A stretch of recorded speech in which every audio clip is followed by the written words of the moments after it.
Allohga taqvo qil. Bilginki qiyomat kuni tarozulari og'ir bo'lganlarning tarozulari og'ir bo'lishi ularning haqqa ergashganliklaridandir. Ertaga haqdan boshqa narsa qo'yilmaydigan tarozuda haq og'ir kelishi haqdir. Jannat ahlini eslasang, ularga yeta olmayman deb ayt.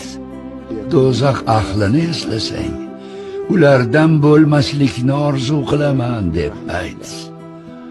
Mo'min ham rag'bat qilib, ham qo'rqib turishi lozim. Allohga ta'ma qilma. Alloh rahmatidan ham noumid bo'lma. Musulmonlarga rahmdil bo'l. Ularga adolat bilan hukm chiqar, hatto zararingizga bo'lsa ham. Allohdan duo qilib so'rayman. Senga katta fath ato etsin, yaxshiliklar bersin. Agar vafot etsam, odamlarni kech bo'lmasdan Musannaning qo'shiniga qo'shilishga da'vat qil. Agar tunda o'lsam, odamlar tong otmasdan Musannaning qo'shiniga qo'shilsin. Agar Shom qo'mondonlari ustidan g'alaba qozonilsa, Xolidni jangchilari bilan Iroqqa qaytar. Ular o'sha yerning odamlari, u yerda qolishsin.